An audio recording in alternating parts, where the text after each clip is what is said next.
जातीय जनगणना अगर सरकार कराई तो इसके साथ साथ आर्थिक गणना भी जरूरी था। अभी हाल फिलहाल में जातीय गणना पेश हुआ है, उस पर क्या कहना चाहेंगे?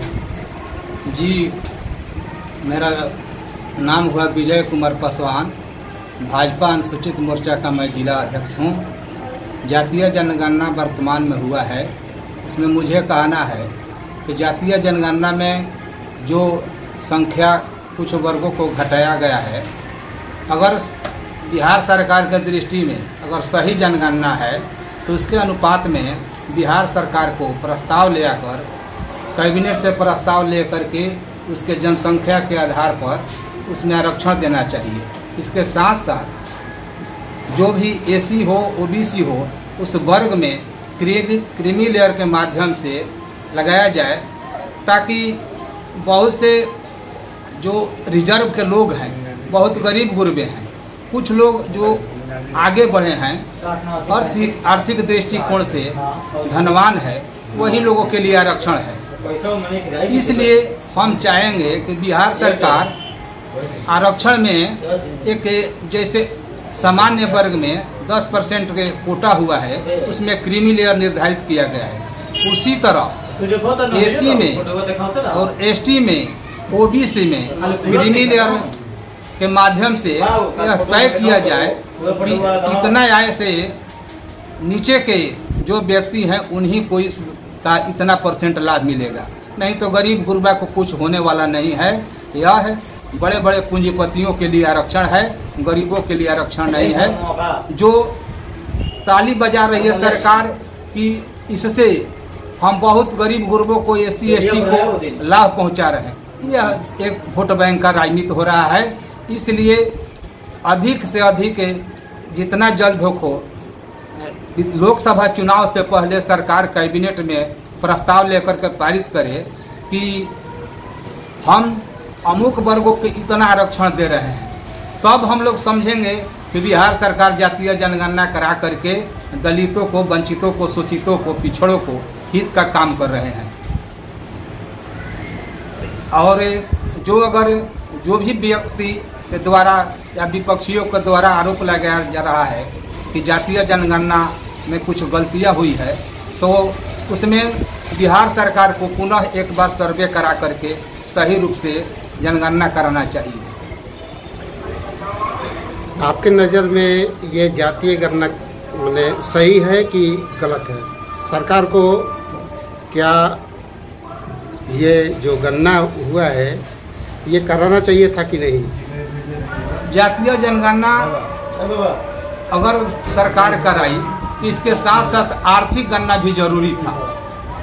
और चूँकि ये खाली जाति जनगणना करा करके वोट बैंक का राजनीति किया जा रहा है कि हम गरीबों, शोषितों, पीड़ितों के पक्ष में काम कर रहे हैं, इसके आधार पर बजट बनाएंगे, तो सरकार को चाहिए कि जातीय जनगणना हुआ तो इसको अनुपात की दृष्टि से उसका बजट बनावे, उनको अधिक शैक्षणिक आर्थिक लाभ पहुंचावे। तो उन्हें ये बताया जाए कि ये गणना जो हुआ है वो सही है कि बहुत से लोगों का कहना है कि गणना सही आंकड़ा नहीं है। आंकड़ा में तो कुछ लगता है कि गोलमाल हुआ है, नहीं तो सरकार पंचायती स्तर पर अगर जनगणना प्रकाशित किया जाए तो पता चल जाएगा और दूध का दूध पानी हो जाएगा कि किस पंचायत में, किस गांव में कितना कौन सा समाज का जनसंख्या है। इसलिए पूरे समूह को मिला करके बताया जा रहा है कि इतना आबादी है, तो घोलमेल लगता है कि उसमें कुछ है। इसके लिए क्या करना चाहिए? पुनः सरकार को एक बार सर्वे करा लेना चाहिए एवं पंचायत स्तर पर इसका प्रकाशन करना चाहिए। यही मेरा बिहार सरकार से मांग है। ये आपका विरोध है कि निवेदन है? मेरा सरकार से आग्रह है, क्योंकि सरकार बहुत पहले भी जातीय जनगणना हुई है, तो अगर सरकार कराई भी इसको जो घोलमाल हुआ इसका प्रकाशन होना चाहिए। कुल मिला के ये कहा जाए कि आपके नज़र में जो गन्ना हुआ है वो सही है, होना चाहिए, लेकिन उसके बाद में क्रीमी लेयर भी इसमें होना चाहिए, क्योंकि गरीबों को कुछ मिलने वाला नहीं है। आर्थिक दृष्टिकोण से जो पिछड़े हुए हैं उनको अनुपात में इसका लाभ मिलना चाहिए। तो कहाँ ये सरकार के तरफ गन्ना कराने का उद्देश्य मैंने क्या है ये बात बताइए, इससे लोगों को क्या फायदा है? सरकार अपना चाह रही है कि माने कितना कौन सा वर्ग का आबादी है उसके आधार पर हम बजट बनाएंगे। तो सरकार अगर सही रूप से जनगणना कराई तो बजट बनावे, चूँकि उस वंचित जो समाज है उसका अधिक से अधिक लाभ मिले। यानी कि गणना कराने से लोगों का विकास हो सकता है। अगर सरकार की मंशा साफ होगी, वोट बैंक की राजनीति की दृष्टि से कोण से नहीं कराई होगी तो लाभ पहुंच सकता है, लेकिन केवल गणना कराने से नहीं होगा। उसके बहुत से लोगों का कहना है कि ये वोट बैंक की ही राजनीति है।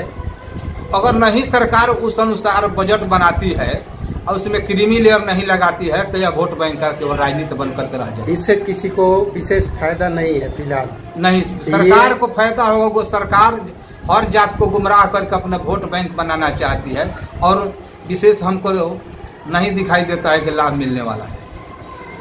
तो